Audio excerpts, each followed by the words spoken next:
ए partner चल के गोपालगंज में खेसरिया और नीलकमल अवतारसन चल के प्रोग्राम देखे। तोरा से के कॉलेज रे? तोरा नहीं मालूम का पूरा पंचदेवरी में हाल बा।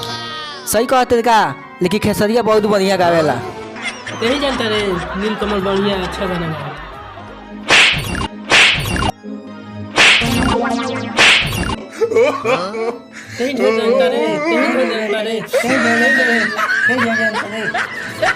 ठीक है चल वही जो मालूम चल चल चल चल चल वही तो बताओ। चल चल चल वही बताओ तुम। मेरे प्यारे भाइयों और बहनों, आप सभी के बीच में आज के सुपरहिट कलाकार खेसारी लाल यादव और नीलकमल सिंह कुछ ही क्षणों में उपस्थित होने वाले हैं।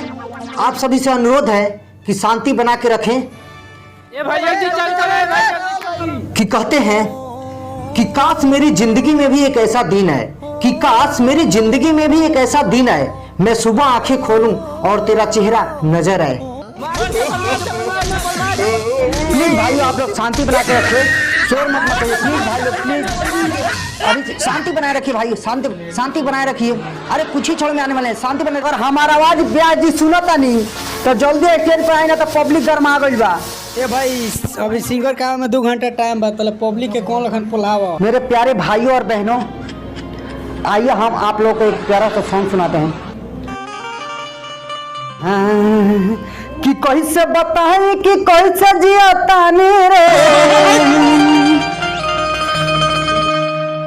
कि जो हरिया जुदाई के पियो तानी रे,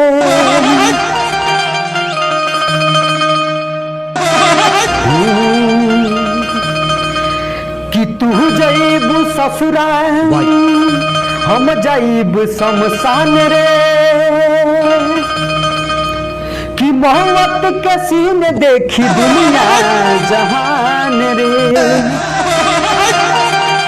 कि तोहरा से जुड़ल बावे दिल के कनेक्शन हो,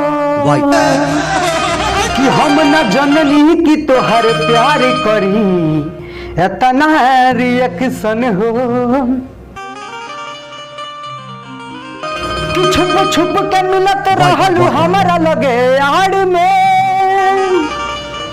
कि जान गईनी हो जान गईनी जान, कि जान गईनी हो जान गईनी जान, प्यार नहीं खेल लिखल हो, कि प्यार नहीं खेल लिखल हाथ के लकीर में, नहीं खुदा कदीर में ये जान।